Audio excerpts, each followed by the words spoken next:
સર્વ ગુણ સંપન્ન મળનારા વ્યક્તિઓ ઘણીવાર ઓછા હોય, પણ આપણે ગુણગ્રાહી થઈ જઈએ ને તો દરેક જગ્યાએથી ગુણ શોધી શકીએ છીએ. કોઈ ગુરુ પાસે જઈને તમે આવ્યા ને પરિવર્તન ન થયું ત્યારે ગુરુમાં ભૂલ ન શોધતા વિચાર એ કરજો કે હું સાચો શિષ્ય બનીને નહોતો ગયો.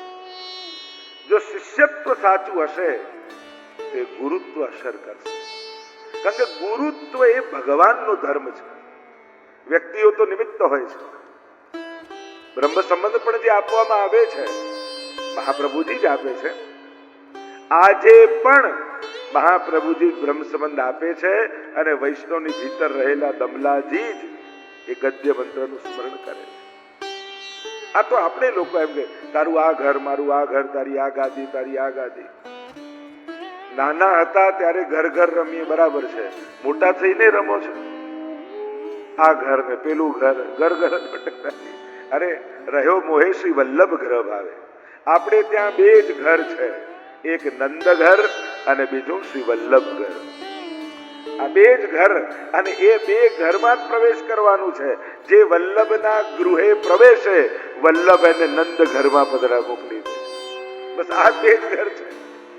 અને એટલા માટે બંને એટલી ભેદ બુદ્ધિઓ ઓછી કરતા જાઓ. આપણા બધાની દ્રષ્ટિ જો મહાપ્રભુજી પ્રત્યે રહેશે ને તો આ બધા જ આપણા છે એવો ભાવ આવશે. અને જુદા જુદાપણાનો ભાવ તો તારું તો આ ને મારું, લોકો તો ઠાકોરજી વેચી લે. તારા તો આ મથુરાધીશ, મારું તો દ્વારકાધીશ, તારું તો ગોકુલનાથજી, મારું ચંદ્રમાજી. અરે આ બધા ગુસાઈજી ને મહાપ્રભુજીના જ ઠાકોરજી છે. 84-252 ના ઠાકોરજી છે. કમથી કમ ઠાકોરજીને તો છોડો. ઘણી વાર ગુરુજનોને તો વાટી લઈએ છે, ઠાકોરજીને વાટી લે છે લોકો. અરે આ બધા શ્રીનાથજીના જ તો સ્વરૂપો છે. એ જ નિકુંજ નાયક શ્રીનાથજી, એ જ મથુરાધીશ રૂપે છે. તમે આખી ભાવના સાથે સ્વરૂપ શ્રીનાથજીમાં બિરાજે છે. આપણે જે ભાવના જોઈએ છે તો મથુરાધીશની ગોળ પીઠિકા, તો શ્રીનાથજી બાવાની ગોળ કંદરા છે ને, એ ગોળ કંદરા જોઈને આપણને મથુરાધીશ યાદ ના આવે.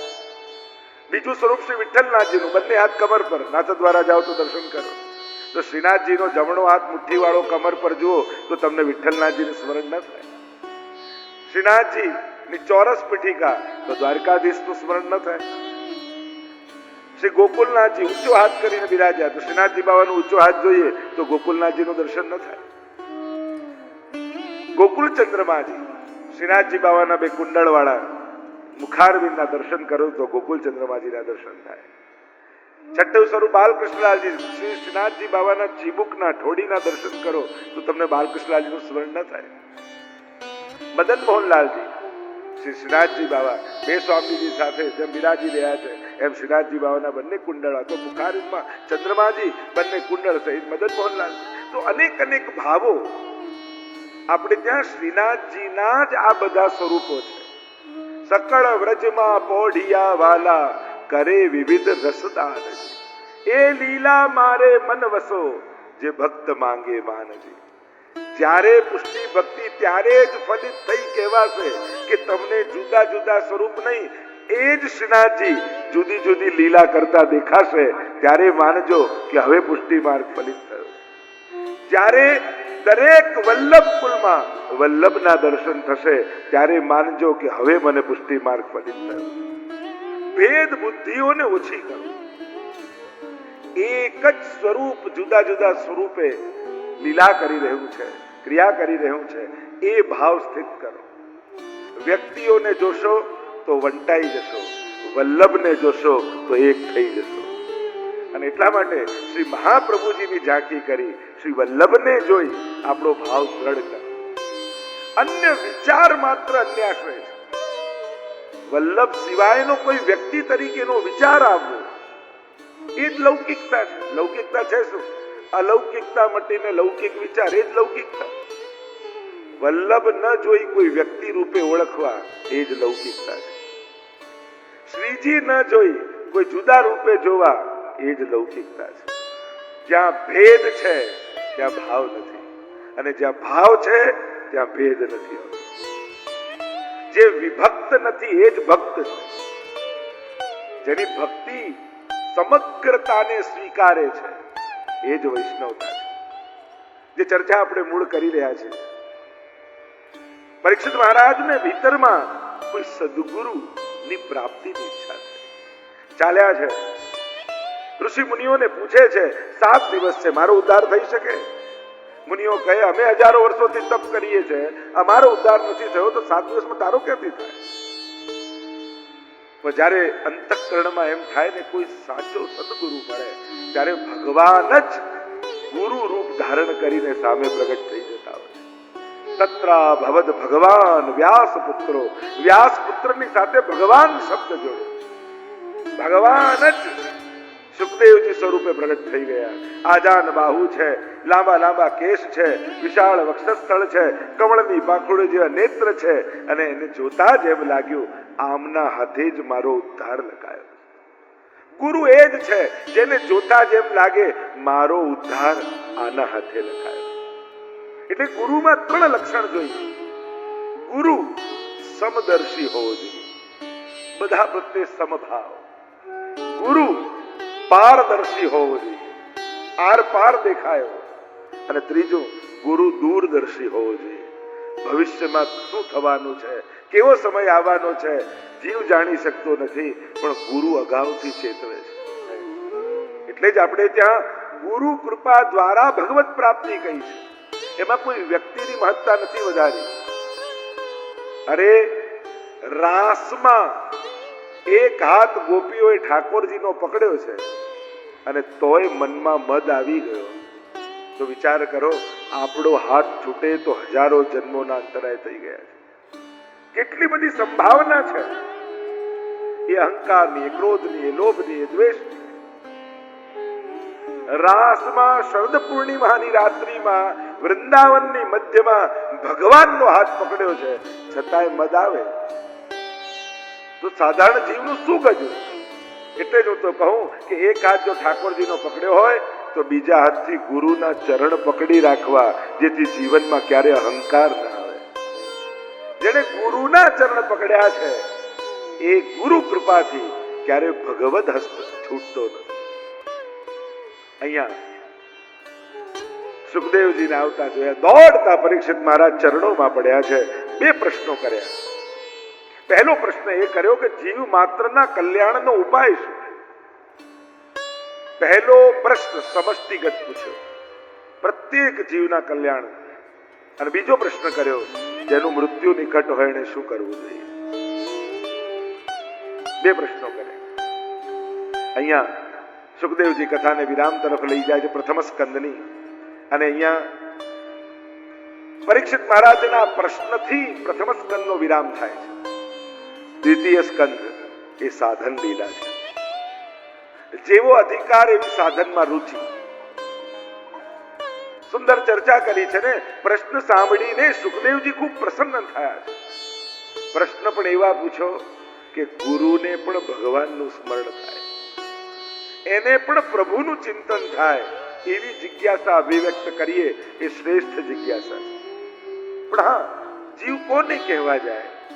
પોતાના જીવનમાં આવેલા દુઃખો, તકલીફો, મૂંઝવણો કોની આગળ દિલ ખોલે? જો આજે સમાજમાં એવી બહુ ઓછી જગ્યાઓ બચી છે જ્યાં દિલની વાત કરી શકાય, જ્યાં દિલ ખોલી શકાય.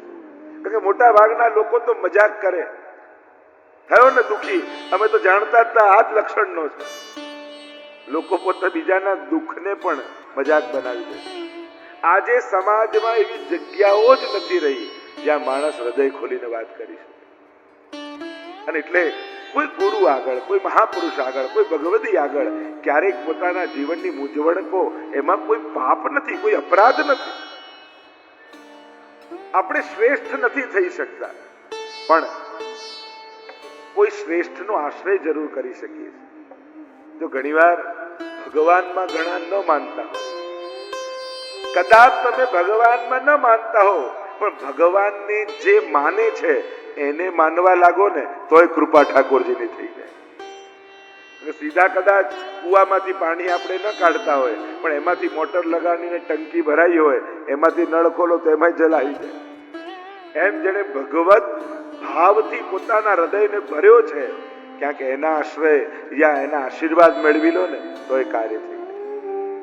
એટલે આપણે ત્યાં કહેવાય ત્યારે કાંઈ પણ શ્રમ એવું આવ્યો તો ઠાકોરજીને તો કંઈ કહી શકતા નથી, તો પ્રભુ આગળ કહેવું કઈ રીતે? પુષ્ટિ માર્ગમાં પોતાના ભાવોને અભિવ્યક્ત કરવાનો એ વિવેક છે. મહાપ્રભુજી કહે કે પ્રભુ આગળ કહેવાય ને, શ્રમ પડે એવી વાત ન કરાય, દુઃખ ન કહેવાય, તો શું કરવું? નેક ભોગ ઠાકોરજીનો વધારી દે, ડબલ કરી દે. એટલે પ્રભુને એમ થાય કે આ રોજ કરતા ડબલ કેમ આવે છે, એટલે જાણી લે કંઈક તકલીફ લાગે છે. અને પ્રભુના કર્ણમાં મનમાં એક વિચાર આવે ને, તો પ્રભુ તો કેવલ સ્મરણ માત્રથી જીવના દુઃખોને દૂર કરી દે છે. સ્મરણ કરતા દુષ્કૃત જાય. કેવલ વિચાર કરી લે, ભગવાનને દુઃખ દૂર કરવા માટે પ્રયાસ કરવાની જરૂર નથી. કોઈ બરફની પાટ પડી હોય એની પાસે જઈને ઉભા રહો તો તમારે ઠંડી માંગવી પડે? લાગે છે. એનો પ્રયાસ નથી, એનો પ્રભાવ છે. ક્યાંક અગ્નિ સળગતો હોય એની પાસે જઈને ઉભા રહો તો ગરમી માંગવી પડે? લાગે છે. એનો પ્રભાવ છે, એનો કર્મ નથી. સૂરજ ઉગે તો કમળ આપમેળે ખીલી જ જાય. કોઈ સૂરજે હાથ લાંબો કરીને કઈક પાંખડીઓ ખોલવી પડે છે? એનો પ્રભાવ છે. એમ ભગવાન પાસે જઈને બેસો ને તો એ સમસ્ત દુઃખો દૂર થઈ જાય. એ ભગવાનનો પ્રયાસ નથી, એનો પ્રભાવ છે, એનું સાનિધ્ય જ સમસ્ત દુઃખોનું આત્યંતિક નાશ કરી દે છે. એટલે મહાપ્રભુજી કહે છે કે કહેવાની જરૂર જ નથી, એનું શરણું જ કાફી છે, એનું સાનિધ્ય જ કાફી છે.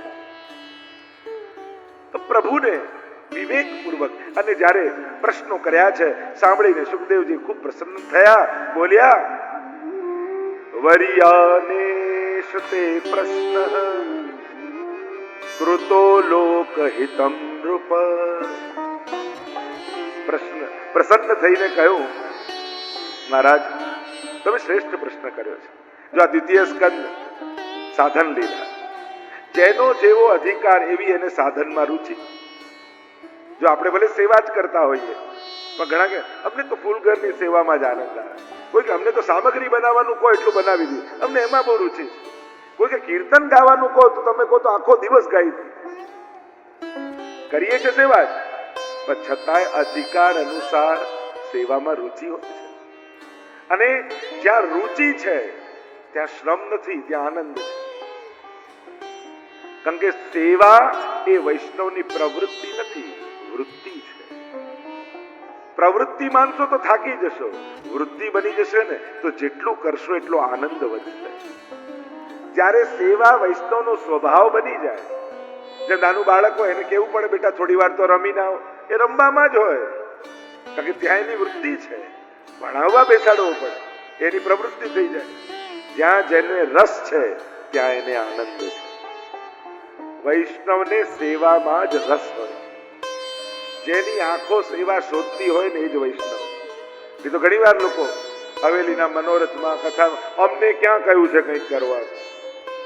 અરે સેવાનું કહેવાનું ન હોય, સેવા તો શોધી લેવાની હોય, સેવા તો ગોતી લેવાની હોય, જોડાઈ જવાનું હોય. આ નાની સેવા ના, બહારની સેવા ના, ભીતરની સેવા, આ ખાસાની સેવા ના, સેવકીની સેવા. સેવા શબ્દને કોઈ વિશેષણ જોડો જ નહીં. સેવા એ પોતાના અર્થમાં પૂર્ણ શબ્દ છે, એને કોઈ વિશેષણની આવશ્યકતા છે જ નહીં. સેવા એ સેવા છે. એ તો ઘણી વાર એમ થાય, લો એને તો ભીતરની, અમને તો બહાર ઉભા રાખે. અરે જે સેવા મળી એને નિષ્ઠાથી કરો. સેવા નાની મોટી હોતી નથી. સેવા કરનારો નાની સેવાને મોટી બનાવી લેતો હોય એની સેવાની વૃત્તિથી. અરે બુહારી કાઢવાની આવે તો એટલા પ્રેમથી ચીવટથી કાઢો કે આવનારા લોકો શોધે કે આટલું ચોખ્ખું કર્યું કોણે. સેવક દેખાય ને તો સેવા નાની થઈ જાય, પણ સેવા દેખાવી જોઈએ, સેવક ન દેખાવો જોઈએ. તમારી સેવા જોઈને લોકો ગોતે કે આ કર્યું કોણે. એવી સેવાની તત્પરતા અને કુશળતા હોવી જોઈએ. તો આ ભાવ સેવાની તત્પરતા. અહીંયા પ્રશ્ન કર્યા છે, અનેક પ્રકારના ચર્ચાઓ આવી. જીવ માત્રના કલ્યાણનો ઉપાય શું? કહ્યું, અભયની ઈચ્છા વાળાએ ભગવાનનું સ્મરણ કરવું. આ જગતમાં નિર્ભીક બનાવનારો પરમાત્મા. લોકોએ આપણને ભગવાનના નામે ડરાવી દીધા છે. અરે એક ભગવાન જ તો એવો છે કે જેની પાસે જવાનો અવસર મળે તો ક્યારેય કોઈ ભય ન રાખતા. પ્રભુ પાસે જવાનો અવસર મળે તો ક્યારે પણ પોતાના પાપનો વિચાર કરીને અટકી ન જતા. ના, મારી અંદર તો આવી આદત, મને તો આવું વ્યસન, હું તો આમ, હું તો આવો પાપી, મારાથી કેમ જવાય? અરે એક ભગવાન જ એવા છે જે આપણને પાપમાંથી મુક્ત કરાવી શકે છે.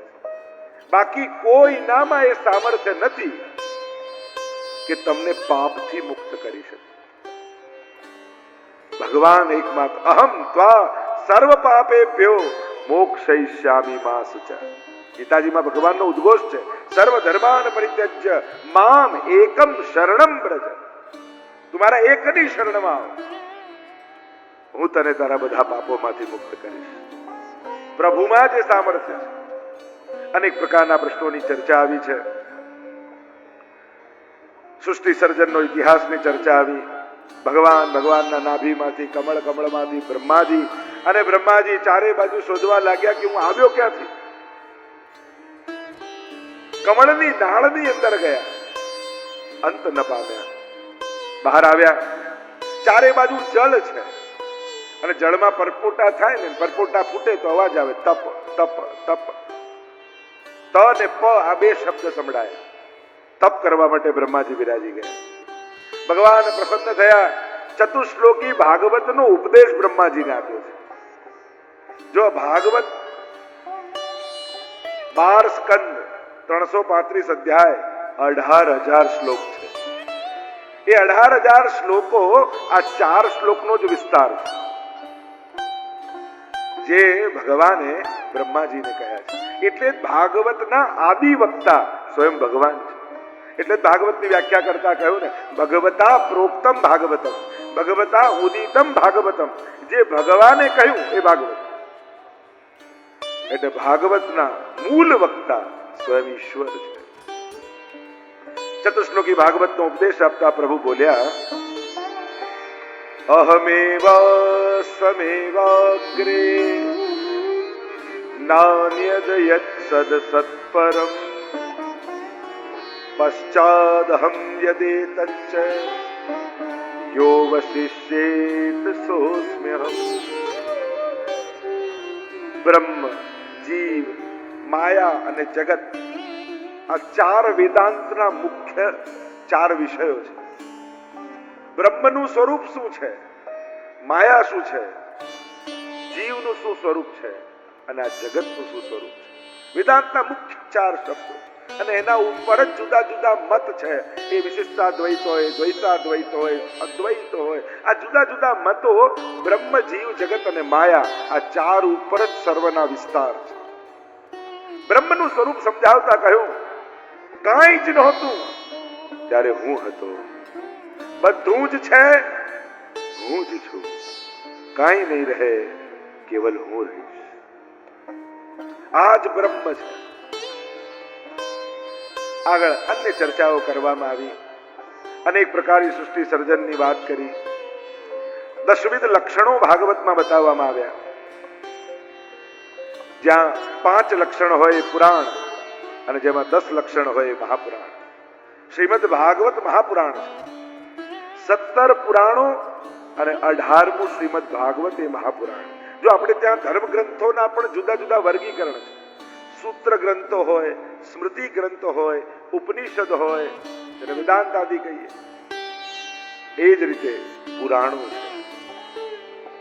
અને પુરાભવમ, કે ઘણીવાર તો મત એવો છે કે અતિ પ્રાચીન છે પુરાણ. પંચમ વેદ જેને કહેવામાં આવે છે. સર્ગ લીલાથી આશ્રય લીલા સુધી આ 10 લક્ષણ શ્રીમદ ભાગવતના છે, જેમાં 10 લીલાઓ નું વર્ણન કરવામાં આવ્યું. એટલે કે 3જા સ્કંદથી સર્ગ લીલા શરૂ થશે. સર્ગ, વિસર્ગ અને અનુક્રમે 12મો સ્કંદ એ આશ્રય લીલા છે. શ્રી કૃષ્ણમ પરમાનંદમ દશ લીલાયુતમ સદા સર્વભક્ત સમુદ્ધારે વિસ્ફુરંતમ પરમ પુમા. શ્રી મહાપ્રભુજી પણ વંદન કરતા કહે છે, દશ લીલાયુતમ સદા. કોઈ પૂછે ઠાકોરજીની કઈ કઈ લીલાઓ, તો કે દાન લીલા, માન લીલા, હોરી લીલા. અરે આ બધી લીલાઓ તો એક નિરોધ લીલાને અંતર્ગત છે. પ્રભુની મુખ્ય 10 લીલાઓ. લીલા કોને કહેવાય? અનાયાસેન હર્ષાત ક્રિયમાણ ચેષ્ટા સલીલા. જીવ કર્મ કરે છે, ભગવાન લીલા કરે છે. જ્યારે જેનું કોઈ ટેન્શન ન હોય, કેવલ આનંદની અભિવ્યક્તિ હોય, એ જ લીલા છે. 10 લીલાઓનું વર્ણન સર્ગ લીલાથી તૃતીય સ્કંદમાં શરૂ થશે. છેલ્લી લીલા આશ્રય લીલા 12મા સ્કંદ, જે શ્રીનાથજી બાબાનો ઊંચો ઉઠેલો હાથ છે, એ આશ્રય લીલા છે. શ્રીનાથજી બાબા પોતાના શરણમાં બોલાવી રહ્યા છે, આવ આવ આવ. અને તમે શરણમાં જાઓ તો શ્રીનાથજી શું આપે? નાથ દ્વારા જાઓ તો બોક્સમાં શું લઈને આવો છો? ઠોર. વ્રજ ભાષામાં ઠોરને કહેવાય સ્થાન. યાહી ઠોર રીજો. એટલે શ્રીનાથજીની પાસે જાઓ તો શ્રીનાથજી બાબા પોતાના ચરણોમાં સ્થાન આપે છે. અને એવું સ્થાન આપે કે ક્યારે તૂટે જ નહીં ને છૂટે જ નહીં. આપણે ત્યાં સત્યનારાયણનો શીરો નથી કે સીધો ગળી જવાય. અહીંયા તો શ્રીજીનો ઠોર છે, તોડવા જાઓ તો દાંત તૂટે, ઠોર ન તૂટે. હરિનો માર્ગ છે સુરાનો, નહીં કાયરનું કામ જો. પ્રથમ પહેલા મસ્તક મૂકી, વળતી લેવું નામ જો. આ તો શ્રીનાથજીનો આપણે ખાડાની ધાર પર ચાલવાનો માર્ગ. હા, પુષ્ટિ માર્ગ એ શીરા જેવો નથી કે સીધો ગળી જાવ. આ તો ઠોર જેવો છે. એને ચવાવવા માટે તાકાત જોઈએ, એને પચાવવા માટે તાકાત જોઈએ. એવી આ પુષ્ટિ ભક્તિ છે. અહીંયા જે ચર્ચા કરી છે આશ્રય લીલા 12મો સ્કંદ. એટલે જો સત્સંગ પૂરો થાય એટલે આપણે કયું પદ ગાઈએ પૂરું કરવા? આશ્રયનું પદ કઈ. તો આશ્રયનું પદ સત્સંગને પૂરું કરવા માટે નથી, સત્સંગને પૂર્ણ કરવા માટે. કારણ કે સત્સંગ થકી જો આશ્રય સિદ્ધ ન થયો ત્યાં સુધી સત્સંગ અધૂરો જ છે. એટલે એને પતાવવા માટે, એને પૂરું કરવા માટે ન માંગતા, એને પૂર્ણ કરવા માટે આશ્રય પદ છે. જે સત્સંગ કર્યા બાદ પ્રભુના ચરણોમાં મારો આશ્રય સિદ્ધ થયો, વલ્લભના ચરણોમાં આશ્રય સિદ્ધ થયો, તો મારો સત્સંગ પરિપૂર્ણ થયો. એટલે જ્યારે આશ્રય પદ ગાઓ એટલે બધાના મનમાં શું આવે? હવે પત્યું, જો આશ્રયનું પદ ગવાય. પતાવવા માટે નથી, હૃદયમાં પહોંચાડવા માટે છે. કે જે 2 કલાક સત્સંગ કર્યો એ હૃદયમાં ઉતરી જાય, એના માટે આશ્રય છે. તો 12મો સ્કંદે આશ્રય લીલા. દ્વિતીય સ્કંદને વિરામ આપીએ, પ્રવેશ કરીએ તૃતીય સ્કંદની લીલામાં. સર્ગ લીલા. સર્જનમ સર્ગ. વિવિધ પ્રકારનું સર્જન પરમાત્મા કરે છે. આ જે કાંઈ પણ દેખાય છે એ પરમાત્મા દ્વારા સર્જિત છે. એ જ ભગવાનની સર્ગ લીલા છે. મહાપ્રભુજી 2 પ્રકારનો સર્ગ બતાવે છે, બંધ સૃષ્ટિ અને મુક્ત સૃષ્ટિ. દૈવી સર્ગ અને આસુરી સર્ગ. આ બંને પ્રકારના જીવો દુનિયામાં છે જ. સીધી સાદી ભાષામાં કહું તો આ દુનિયા ક્યારે પણ પૂરેપૂરી બગડી જવાની નથી, અને આ દુનિયા પૂરેપૂરી ક્યારે સુધરી જવાની નથી. દૈવી પણ છે અને આસુરી પણ છે. બંને પ્રકારની સૃષ્ટિ છે. આ જગતમાં જે વૈવિધ્ય દેખાય છે એ ભગવાનની ભૂલ નથી, ભગવાનના સર્જનનું સૌંદર્ય છે.